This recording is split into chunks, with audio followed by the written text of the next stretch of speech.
the digital spending was driving a lot of AI-sourced pipeline. They did not have that insight earlier. They said, you know what, then last quarter we started increasing our digital spend. It did not drive marketing source pipeline. We saw AI source pipeline increase. I said, yeah, depending on our team, can you tell us, whether digital actually impacted the AI source pipeline? We show that there was statistically significant correlation, right, and impact on digital actually driving AI source pipeline.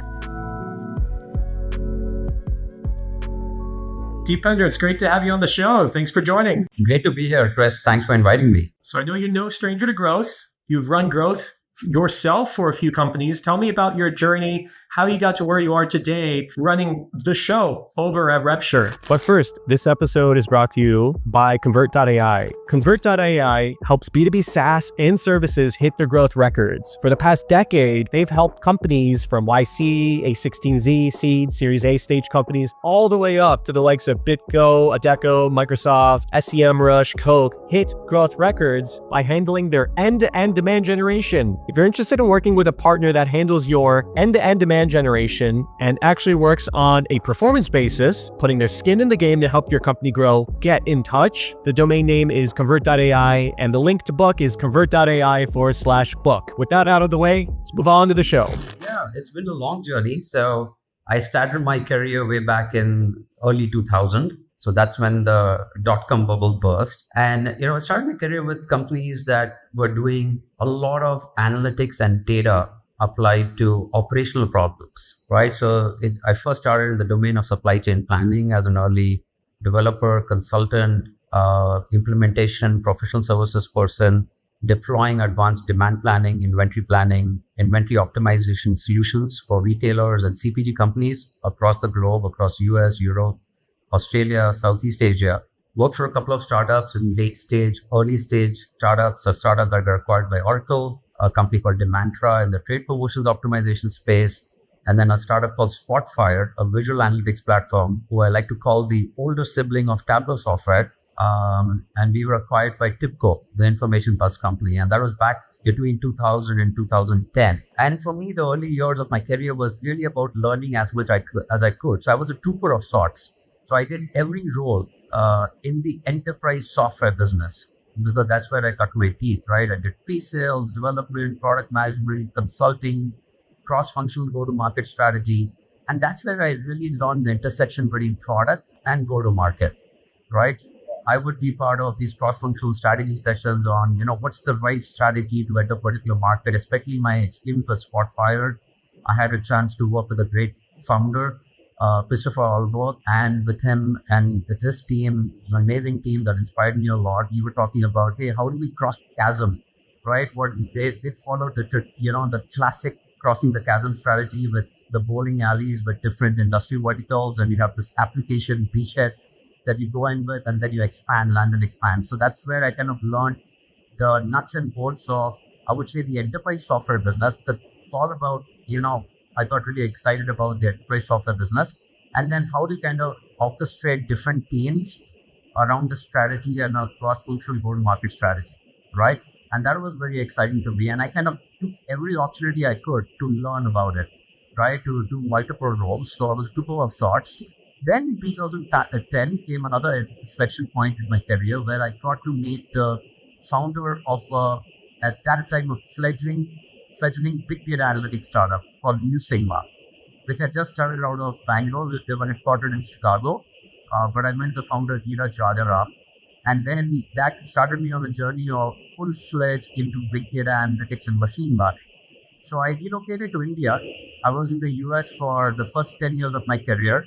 I was born and brought up in India. I studied in India, my engineering, but then I went to the US for a master's. And then I essentially spent the first 10 years of my career in the US. And then I relocated back to India in Bangalore. And that's where I am since 2009. And then since we kind of built the big data analytics business model out of India, right, serving Fortune 500 clients across the globe. So we work with across 150 Fortune 500 customers. When I started, we were a fledgling analytics startup, but by the time I left in 2018, we were a unicorn. We had grown to be, close to $200 million of ARR, highly profitable. It was in fact one of the first unicorns out of India in the big data analytics space. And now you see so many big data analytics companies. And what we pioneered there was a man-machine model. And I, as part of the early leadership team, right, was integral to that journey. And I was very fortunate to have another journey where I got to build a unicorn and do multiple roles again. Right. So product has always been my core. So product and building products is my passion. But then I did investor relationships, new market development, growth. And I saw many of the problems that I'm solving today at RevSure.ai in my first 10 to 15 years of my career. So when I was working in the enterprise software space, and then when I started working in the big data analytics space, I used to solve problems as along with experiencing those problems of how do you drive growth through multiple stages. How do you drive growth across multiple regions, multi-product, multi-channel? I used to solve these problems like, cross-sell, upsell, new market development, new product integrations. We used to work with 10 to 12 industry verticals from retail companies to CPG companies to financial services institutions, B2B business models, B2C business models, B2B to C business models. And that was really exciting to me because it's all about problem solving and being at the frontier of helping other customers as well as ourselves when I was part of that unicorn building journey, how to think about growth hacking, right? And so that's how I kind of really got into the space. And then since then, it's been almost like a passion for me to help other companies figure out growth challenges. And we'll talk more about what we do at RevSure. What are the biggest mistakes that you see heads of growth or founders of businesses make when it comes to their growth? Yeah, I think there are a few, and it really depends on the industry that you are at and the stage of the business that you are at, right? So the growth strategies in the early stage are very different from growth strategies in the mid stage and the late stage. But I think the common theme of growth problems is not having a well-defined ICP. What is your ideal customer profile? What is the segment you're going after? Right? Not having defined your target account list or target type of customer. Now, you might be a user-based SaaS solution, so you have to kind of accordingly modify your ICP strategy that way. Not defining your core market and geographical focus. That's very important because you really can't be spread across, especially in the early and the mid stages, you might not want to be spread across multiple geographies. So that is a very, very common growth problem. Also because the need states and the pain points of different geographies are very different, right? I experienced this myself, and as I work with other customers and other businesses, we've seen that as well. The need state and the pain point of US is very different from the need state of the pain point in Europe is very different from what's the need state and pain points in India and Southeast Asia. And it starts with, hey, what technologies do they use? How do they think about their business model? How do they think about the different business processes, right? How do they think even about operational problems that they're facing, right? And that's a very important thing, right? It's just geography is not just about region. It's really about the need state and the pain point of that particular region. And so even if you might have the ideal customer profile, the same title, the same type of company, they could be completely different businesses, really. So those are the two most common things. And the third thing is not having the right product focus. So which is aligned with your ICP and the value proposition. And by product focus, I don't necessarily mean that, you start simple with one module. Obviously, in the early stages, you want to have a very focused application because you want to establish a beachhead, because that's been my training, how to establish a beachhead.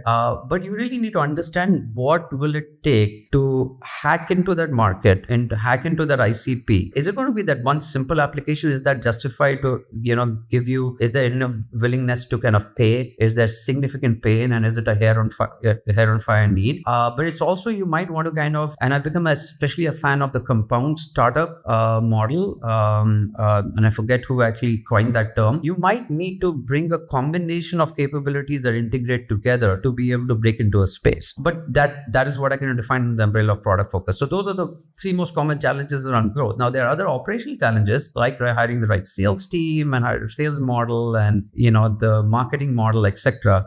But those three, ICP, your geographical focus, and your product focus are the key things that drive your success. You improve the old hat strategies that people have when it comes to attribution. Most marketers, they're used to first touch, last touch, or maybe they'll look at it and say cohorts. What are the major trends that you see undergoing today with attribution? How those insights can impact day-to-day decisions when it comes to growth levers? No, absolutely.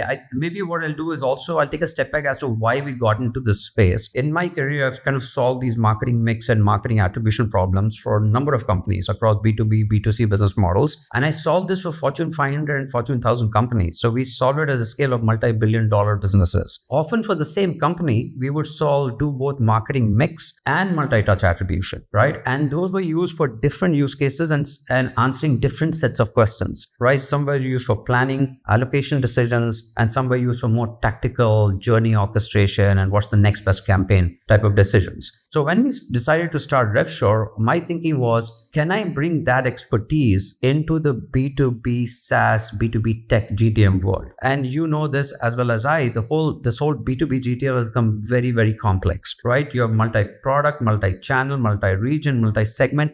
Even Series A, Series B companies are getting multi-channel, multi-region, multi-product much faster than they used to in the earlier days. So the complexity of the motion has become pretty high. And so you start even with Series A, Series B companies where they have complex GTM motions, and you start growing and the complexity just increases. But what's happened is that the tools for attribution and generally the tools for figuring out what's going wrong and what's going right in the GTM motion have not kept up pace. The reason being a few reasons, right? The first thing, that there's multiple teams involved across the end-to-end motion, right? You have marketing teams that are trying to drive demand, right? You try to attract accounts or leads into your funnel, or visitors. You want to nurture them into marketing qualified leads or marketing qualified accounts, depending on whether it's a lead-based motion, account-based motion, etc. Then you want to kind of hand it over to an SDR, BDR team to further qualify, contact, engage, work them, become sales accepted, maybe sales qualified. And then finally you get AEs involved and it becomes a qualified opportunity in the CRM. Then the CRM goes through its own stages, right? Demo, contract, valuation, negotiation. And then depending on the business, you could have multiple, even like CRM life cycles, new business, add-on business, renewal business, etc. And then finally you close a customer and then you hand it over to customer success. So multiple handoffs. What that does is that just generates more inefficiencies in the handoffs. Multiple systems, even a Series A, Series B companies, you probably has 10 to 20 systems across this GTM motion, right? Tools for the marketing team, tools for the SDR, BDR team, tools for the sales team, tools for customer success team, right? So this is just, a recipe for chaos. And so what ends up happening, no one really knows what the other, the left hand doesn't know what the right hand is doing in many cases. And it's very difficult to track what's really happening across the end-to-end GTM motion. Forget about figuring out and measuring the effectiveness and efficiency of that motion. And so when we got started, we said, hey, the reason attribution has kind of got such a bad name is not just because of first touch and last touch. That's a big reason, but because the complexity of the motion has increased significantly, the complexity of the channels have increased significantly. You're really not able to understand what's happening. And so even if you do a first touch attribution, you're not sure whether that's a true first touch, right? You will hear commonly what's dark social, the dark funnel, what we're doing in podcasts, word of mouth, brand influence, etc. And that is true.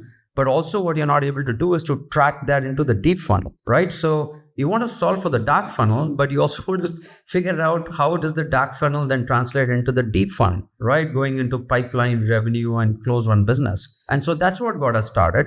And so what's happening in this space further is that the solutions that are coming are either solutions for revenue intelligence, which are really focused post-sales or post-opportunity. I would say post-transition to sales and post-opportunity. So there's the revenue intelligence world, and there are companies like Clary and BoostUp and Outreach and SalesLoft, etc., that do certain things. And then there's the pre-opportunity world, right? Which is where the marketing, demand generation, content, all of that motion takes place, right? And you see that there's this bifurcation between the two worlds: pipeline generation, pre-op, to creation of op, and then pipeline conversion, which is kind of post-op and conversion to booking. And so those two worlds traditionally did not interact with each other. The reason that they did not interact is because the different stakeholders, different teams had different systems and were solving for different problems. And that's why you always had this problem of sales and marketing alignment, because it was not just about the methodology, it was also about the tool sets and how people got into it. Now, part of that was because you said, hey, other tool sets that I wanted to sell to you said, I want to look at a particular stakeholder. I would just sell to the marketing team, because then I can't sell to the marketing team and the sales team. And then that reason, right, also led to the misalignment because you build tools for sales separately and then you build tools for marketing separately. And you have different data models for marketing, you have different data models for sales, you have different data model for the SDR, BDR team. And the SaaS world, that's what ended up happening, right? And so our perspective became that this is really causing a lot of inefficiency. We started looking at the inefficiencies and the handoffs, right? And we started saying that we quantify that each of these B2B SaaS tech software companies leaves at least 10 to 20% revenue growth potential on the table, right? As a result. And that's what the genesis of RevSure was. We said, okay, how do we fix that? We want to fix the attribution problem, but we can't fix the attribution problem unless we are full funnel, right? We can't just focus on the marketing side of the business, right? We want to fix the marketing side of the business to say, hey, attribution needs to become more multi-touch. You can't just use attribution as a backward-looking, reactive, end of month, end of quarter report. And even then, you just use a first touch or source or a last touch attribution because that doesn't really capture the influences of what happened. The source is just a way of capturing the lead or of capturing the account or capturing the opportunity. It doesn't tell you what happened before the lead or opportunity was captured within that source, whether it's marketing source or sales source or SDR, BDR source. We want to solve that problem, but we also have to think full funnel. That's when you can start driving growth levers. Because what I said earlier was in the growth levers, you want to kind of figure out which ICP is working for you, which regions, which channels. You want to look at full funnel, track from the visitor to close one journey. So that's our approach in kind of helping these companies with full funnel attribution and getting back to a more rhythmic GTM and growth motion rather than, be stuck in the inefficiencies of handoffs. Verticalized full funnel tracking. What are some of the things you yourself or some of your clients, what have you picked up or gleaned, maybe anecdotally, at some stage in that entire customer lifecycle funnel that maybe has surprised you where, oh, we got to stop doing this or we need to double down here anywhere along the customer journey? Yeah, so a few things, right? The first thing is that a lot of the customers' intuition about which channels are not that wrong, by the way, right? What they need is fine-tuning and refinement, right? So what ends up happening is we all use a mix of channels, right? There'll be one or two channels that will be your primary channels where you capture the demand from, but there'll be other channels that are actually influencing demand, right? So whether it is, let's say, for certain cases, the primary channel could be events. Figuring out what your primary channels are or the primary one or two channels that help you capture demand, but the influence of other channels on that, right? Because what ends up happening, a lot of customers will look at the source-based report on lead generation, pipeline generation, booking generation, and then start kind of cutting out other channels. But that is, ineffective because what you're doing is you're actually going to, you're going to dry up the source because the influence where the source of where the water comes from, right, is going to get dried up. So you have to figure out what are my primary source capture channels or demand capture channels, and then what are the influence channels that are driving demand to those capture, sources, right? And so that is where we find that customers start getting new insights where we try to say that, hey, you know what, digital is actually driving, and we just did this analysis for one of our customers and we enabled it for them, that digital spending was driving a lot of sourced pipeline. They did not have that insight earlier. They said, you know what, then last quarter we started increasing our digital spend. It did not drive marketing source pipeline. We saw source pipeline increase. I said, yeah, depending on our team, can you tell us, whether, digital actually impacted the source pipeline? We show that there was statistically significant correlation, right, and impact on digital actually driving source pipeline. And those are the kinds of insights that customers don't really get usually, right? So you want to figure out what's the right mix of digital to drive even source pipeline, because digital is impacting both digital marketing source as well as source and SDR, BDR source pipeline. So what is the influence of digital on these three sources of pipeline, right? And that's what attribution can help you as an example of full funnel attribution approach, right? The second thing, another thing is what do we figure out? What's the long-term impact of our paid? I've probably done paid spending and programming, right? Not just paid, even non-paid programming, non-digital paid, which is events and, other kind of channels, field programs, etc.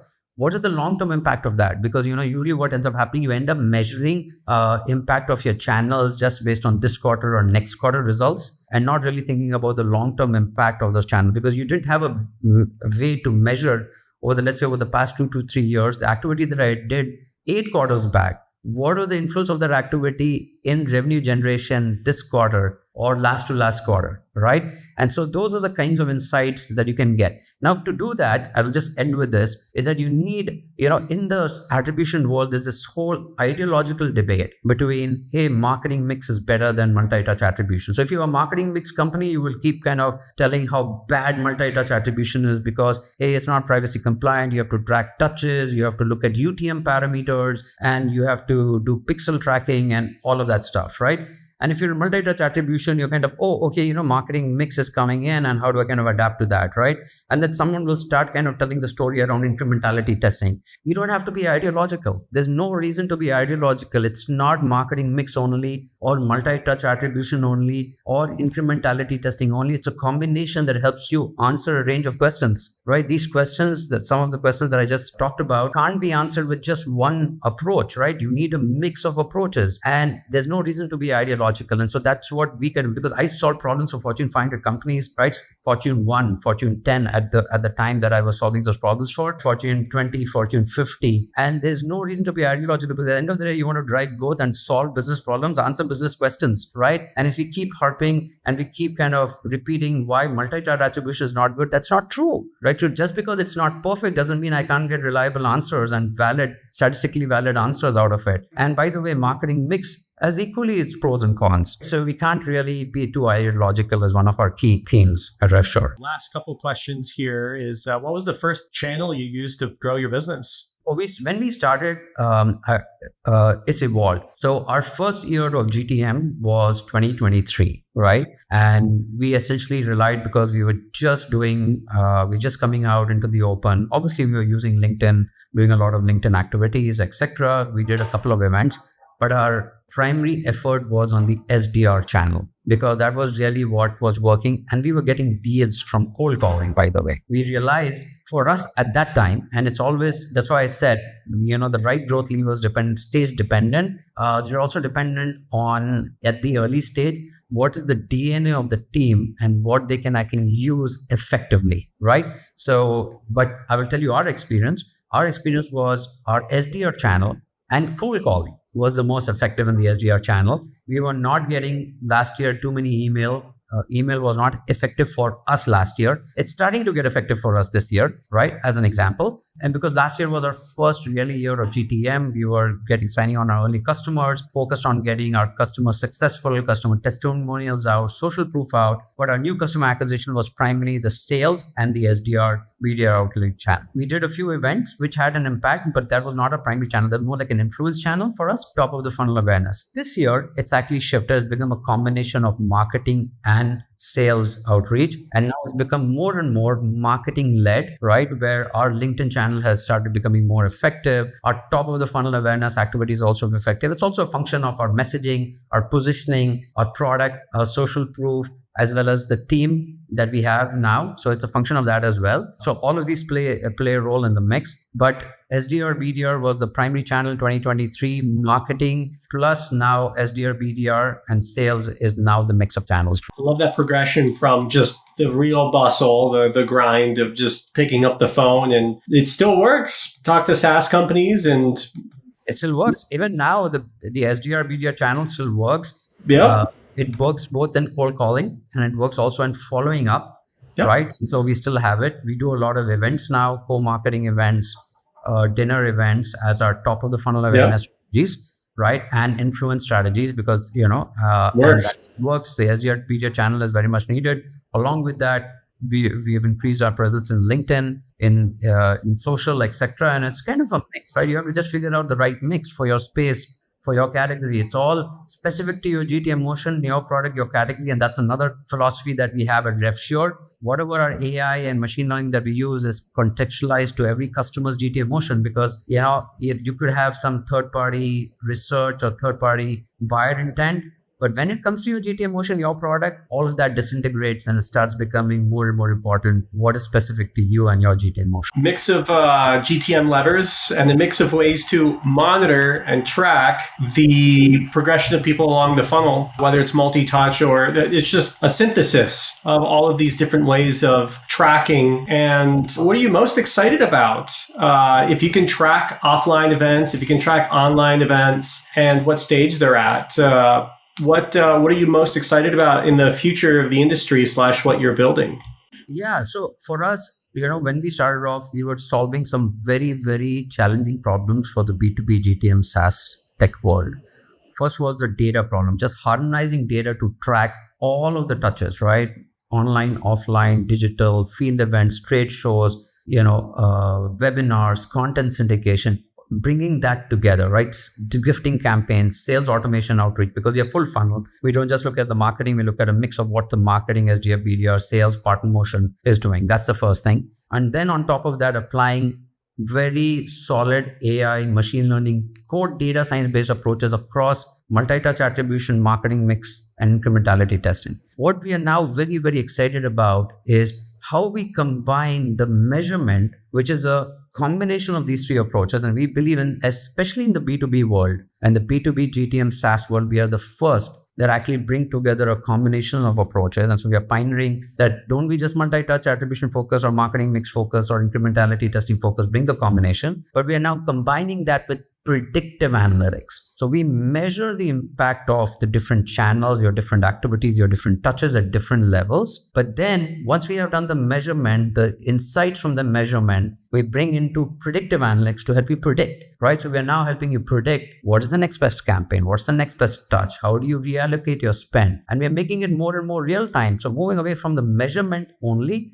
to now more and more actionability and forward-looking decisions so that you know what to do next, right? So attribution can no longer just tell you what happened in the past and justify the past, give you some insight, but also tells you very actively what to do next and connect it with day-to-day funnel management, right? The key problem around attribution always was that it was disconnected from day-to-day funnel management, right? But business and growth happens on a daily basis, on a day-to-day basis. It does not happen on a monthly, quarterly basis. You measure growth maybe on a monthly, quarterly basis, but you make it happen on a daily basis. And so the key problem around attribution was getting attribution to day-to-day funnel management, buyer orchestration, what to do next with this lead, this account, this buyer. So that's what we're more excited about. And the last thing that we're more excited about is how generative AI plays into this, right? How do we take these insights of attribution and our predictions to help marketers, different types of marketers, CMOs, demand generation, field marketers, event marketers, make better decisions and consume those insights better so we can enable better decisions for that. So that's what we're taking. We believe the future of attribution is the combination where pipeline generation, the pre-opportunity motion and the pipeline conversion, which is the post-opportunity motion, are no longer siloed, right?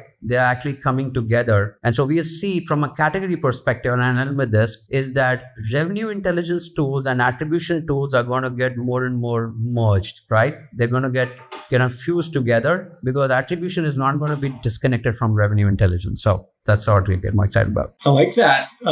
Mini cliffhanger of things to come and things to watch out for on your end.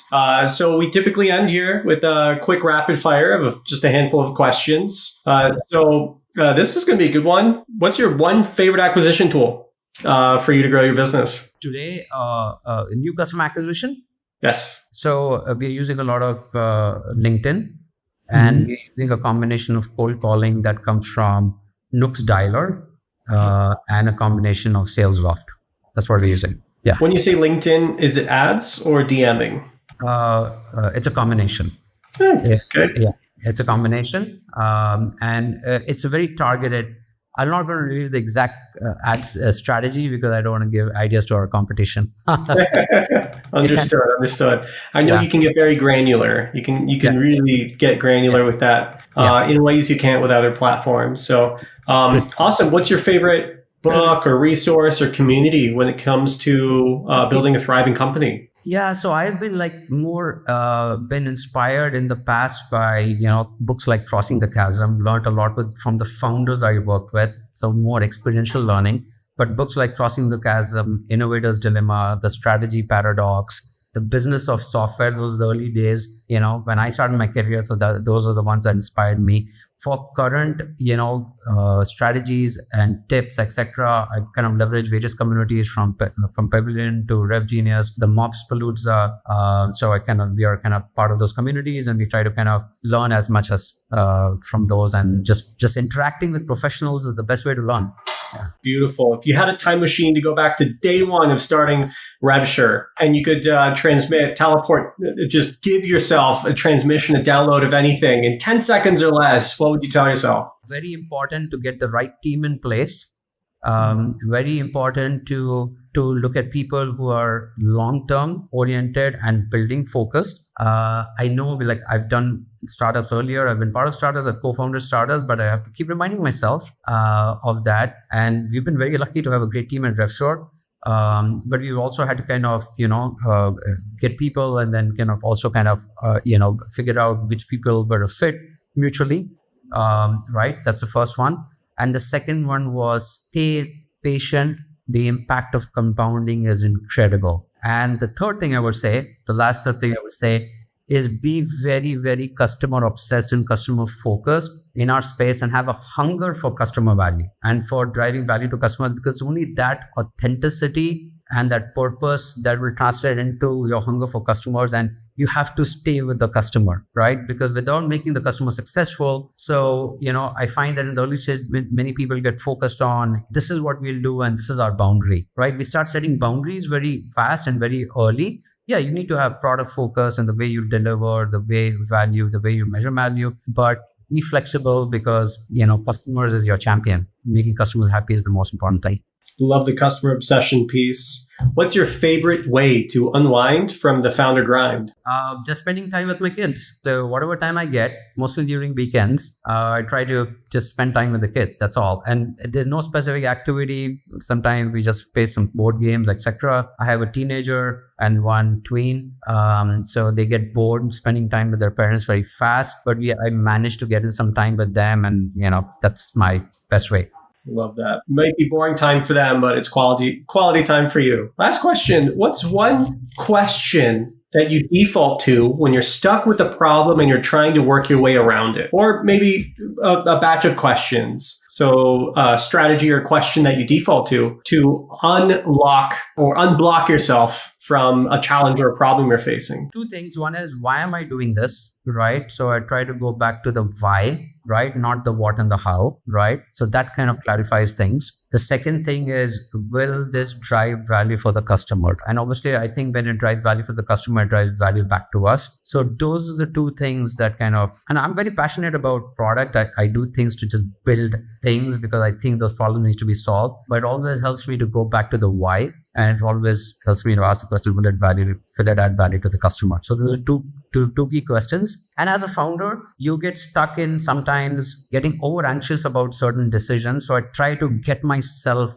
out of that anxiety, right? I haven't mastered it, but I try to get out. And so when I take a step back and ask the why, it can also help me reduce the emotional anxiety around certain decisions when I'm stuck. Beautiful. And with that, I think there's much more to discuss, maybe on a future show, future episode. But so appreciate you coming on the show, talking about a lot of what marketers miss when it comes to attribution. Where would you like to point people to if they would like to find out more about you or what you're working on? Definitely, please visit the website, RevSure.ai. Please get in touch with me directly as well. My email is Deepinder, my first name, at RevSure.ai. So I'm always kind of looking for people, who want to learn more about us and just chatting about attribution, marketing, B2B SaaS, GTM, etc. Beautiful. Deepinder, thank you so much for coming on the show. Great. Thank you, Chris. It was a lot of fun. Likewise. We'll chat again soon.